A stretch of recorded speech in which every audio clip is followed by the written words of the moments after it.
Australian football fans are reeling after the visas they had been granted to the FIFA World Cup in Russia were rejected without warning or explanation just weeks before the competition is due to begin.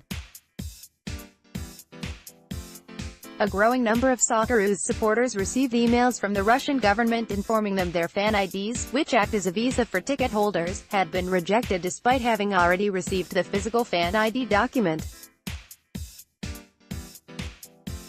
Cam is a die-hard Socceroos fan who has traveled the world to watch them play, and he was looking forward to going to his first World Cup. "I'm absolutely passionate about football, so when I got the ID through I was just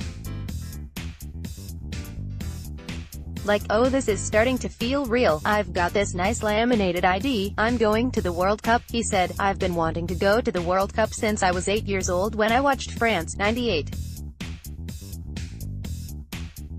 It's a dream come true." Cam's attempt to get some sense out of Russian authorities has come to nothing. Photo, ABC, Tom Wilde. Soccer fan Cam learned his fan ID doesn't mean he can enter Russia. Photo, ABC, Tom Wilde. But that dream was shattered a week ago when he received a one-line email from what appeared to be the official fan ID website. It simply stated, "Your application for fan ID has been rejected," and did not provide any other details. Mr. Cam, who has spent several $1,000s on tickets and flights to attend the competition, asked for an explanation. After a chain of emails, in which he had to provide passport details to prove his identity, Mr. Cam received one final communique, just a copy and paste from the terms and conditions saying that they reserve the right to cancel at any time, he said.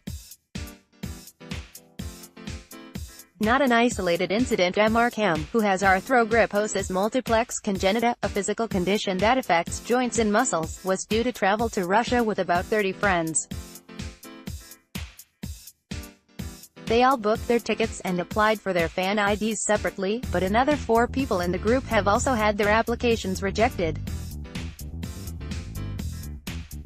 Ruben Garlett was one of those to have his visa cancelled, despite having the physical card on his living room table.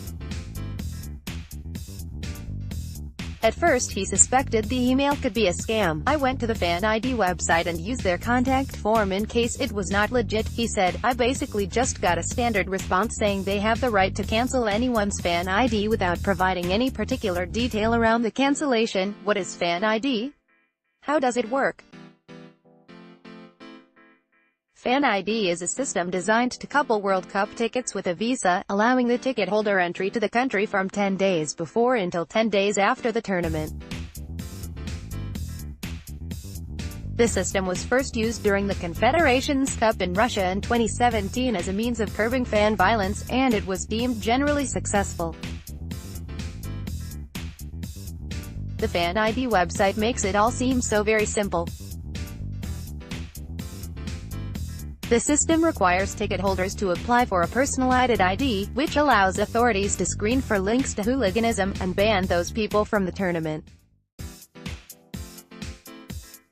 The system is overseen by Alexei Lavrashev, head of the Federal Security Services (FSB) World Cup security team. The FSB is a military intelligence arm of the Russian government, similar to its Cold War predecessor, the KGB. Issues arose during Confederations Cup. There were issues during the 2017 tournament, with about 450,000 people being granted fan IDs, before some fans saw their IDs cancelled during the tournament. Earlier this month, Reuters reported a football fan blacklisted by Russian authorities for bad behavior had been granted an ID for the World Cup. Mr. Cam, who uses a wheelchair due to his disability, is adamant he hasn't done anything to warrant being banned from the tournament. "I'm trying to rack my brain and think what have I done," he said. "I can't do anything. I had to get carried into the stadium in Bangladesh." His hopes of attending the tournament now rest on an application for a tourist visa, which would grant him entry to Russia. The ABC contacted the Russian embassy, and was told to call back on Monday. Foreign Minister Julie Bishop declined to comment. The Department of Foreign Affairs and Trade said in a statement the matter was one for the organizers of the tournament and the Russian embassy, ABC.